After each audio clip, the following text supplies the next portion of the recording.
The National Social Safety Net Project is a federal government program initiated by President Muhammadu Buhari to alleviate the suffering faced by some people across the states of the Federation by providing them with the sum of 10,000 naira every 2 months. Has been in Nasarawa state for more than 3 years, particularly.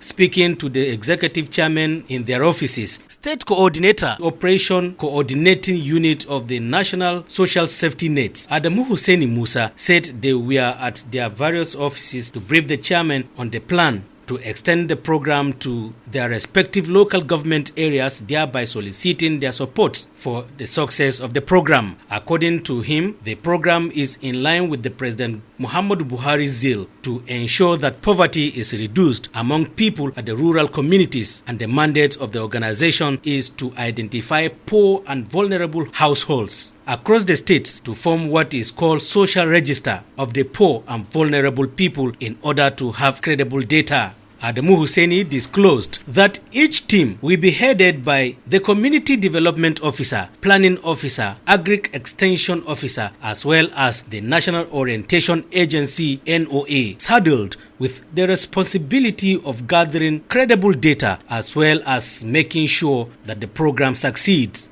A community-based approach is adopted. This time around is a community-based approach. What do I mean by community-based approach? The community-based approach is now we are going down the ladder. We are going to community by community, house to house, to identify, they should define what they mean by poverty in the context of that community. After defining the poverty in the context of that community, then they will identify who is a poor man among them. Then generate what is called the national social register of the poor and vulnerable household. That is how we are going to do it, and the local government staff are the one to monitor and coordinate. Also speaking, the Senior Special Assistant to Governor Abdullahi Sule on humanitarian service and focal person on federal government intervention programs, Imran Jibrin, appealed to the chairman of the local government areas to ensure strict compliance with the terms and reference of the program for the benefit of all. On his part, the head of operation of the program, Mr. Ali Yakubu Akuki, said the program is also part of the social investment program to include N-Power, conditional cash transfer, and homegrown school feeding, saying the organization has adopted a community-based approach by involving people at the grassroots to select those that deserve to benefit from the intervention, and called on the affected local government chairmen to be proactive in their quest to reducing hardship among the people. There are 5 cardinal principles. I want you to take all these 5 principles and 3 practices that we get it. Principle number 1 said, identification of poor and vulnerable household, limited to the community.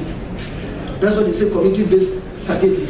Even we in the state, even in the federal, nobody have the right to say, select this man, this community. Even if it's my personal community, I don't have say. Responding separately, Executive Chairman of Toto, Prince Nuhu Dauda, Samuel Akala Gajere of Karu, represented by his deputy Muhammad Lawal Karshi, and that of Kefi Abdurrahman Sani Meguru, all pledged to key into the program and promised to provide logistics and personnel as requested by the coordinator to enable them succeed. The team also visited palaces of the Esu Karu, pharmacist Luka Panyambaba, and the Emir of Kefi, Dr. Shehu Chindoya Musa, where the royal fathers thanked federal and state governments for the initiative and promised to mobilize their subject to enable the program achieve its aims and objectives.